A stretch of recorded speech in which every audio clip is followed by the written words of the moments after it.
5 horrifying true Stalker-Ex horror stories. I was 23 when I started dating Marcus. We met at a friend's party in Denver, and he seemed perfect at first.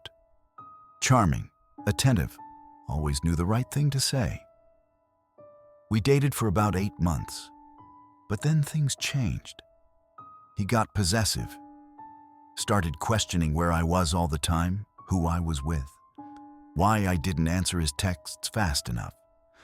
The final straw came when he showed up at my office unannounced for the 3rd time in a week. I told him we were done. He didn't take it well.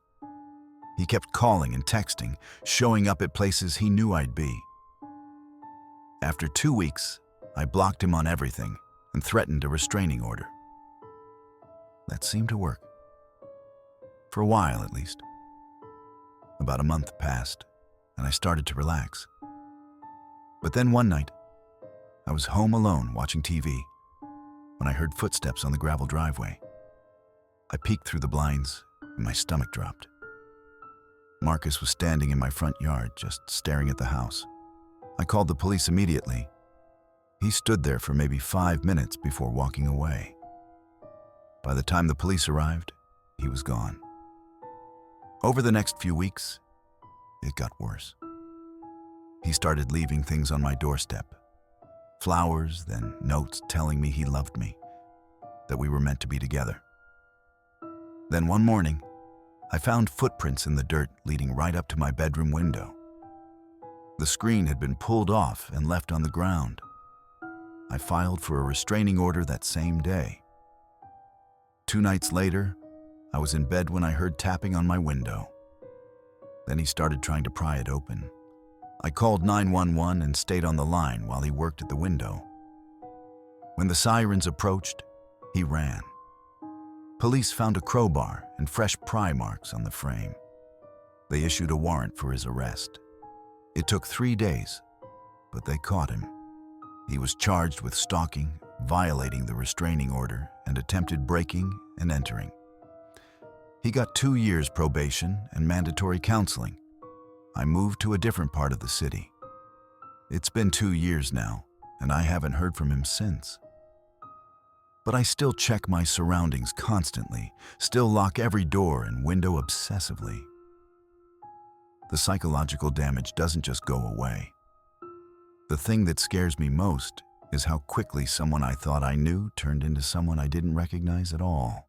When I was 19, I met Jenna at a coffee shop near campus. She was studying graphic design, and we started dating pretty quickly. For the first few months, everything was amazing.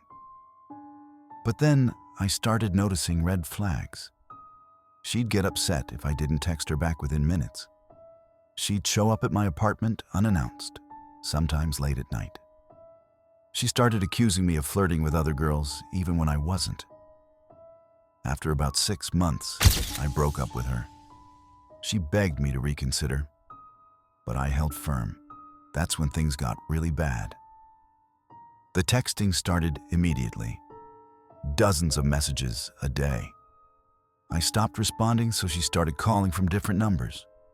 Friends' phones, random numbers, even burner phones. Then she started showing up places. The gym, the library, coffee shops. It was like she knew everywhere I was going to be. One night, I opened my door to find her holding a box. She tried to hand it to me, claiming it was my stuff, but I knew that wasn't true. My friend told her to leave, and she finally did, but said, "You can't avoid me forever." I went to campus security and filed a police report. They talked to her and issued a warning. A few days later, she called from an unknown number and told me I'd made a huge mistake involving the police, that I was ruining her life. Then my social media account started acting strange. Posts I didn't make, messages I didn't send. I changed all my passwords immediately. I filed another police report and started the restraining order process. The night after I was granted the temporary order, I woke up to something hitting my window. She was in my yard throwing pebbles at the glass.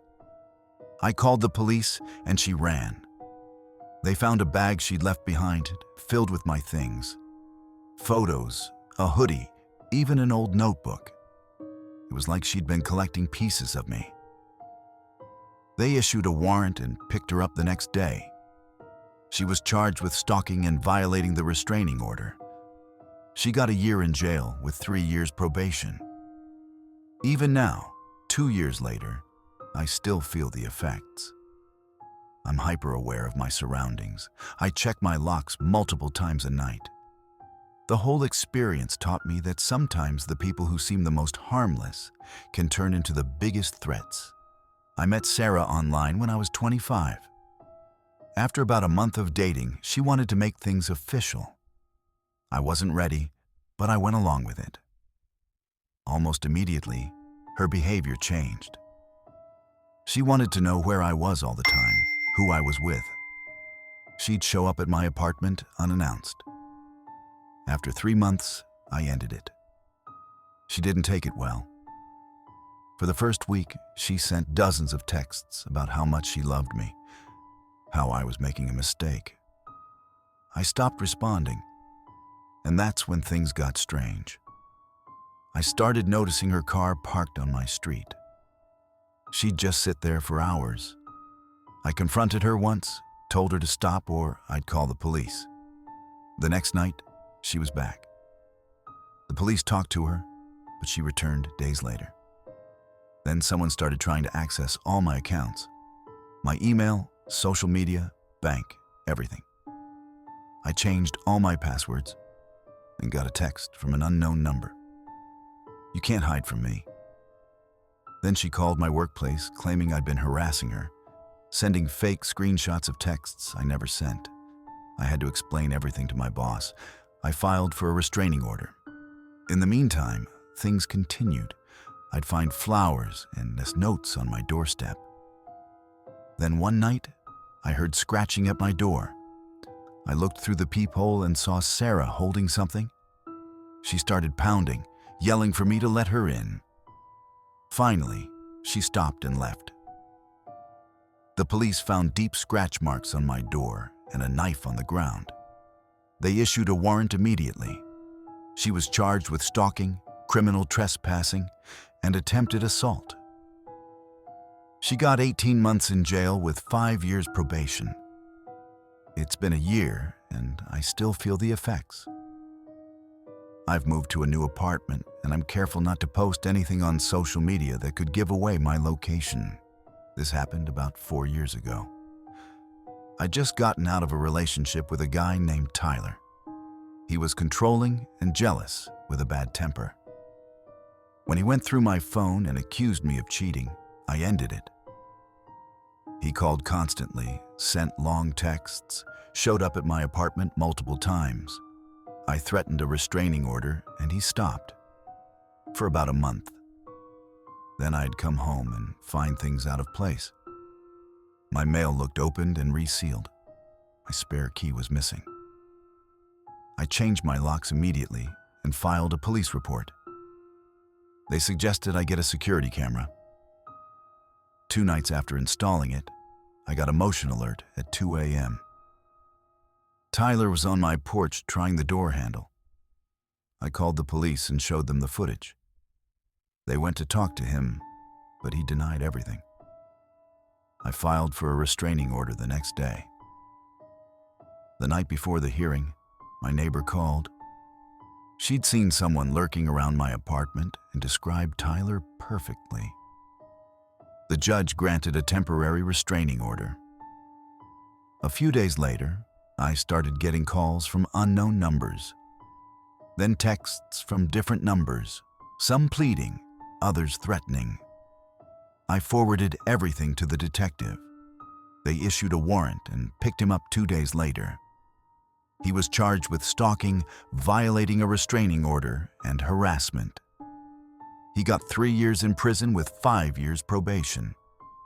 Even knowing he's locked up, I still don't feel completely safe. I check my security camera obsessively and keep my doors locked at all times. In a few years, He'll be out on probation, and I have no idea if he'll try to contact me again. I was 22 when I dated Amanda. We met at a party and dated for about 5 months. She started getting possessive, upset if I made plans without her, making negative comments about my friends. After 5 months, I broke up with her. She cried, begged, then got really angry and stormed out. The next day, I woke up to dozens of missed calls and texts. I didn't respond, thinking she'd get the hint. Instead, it got worse.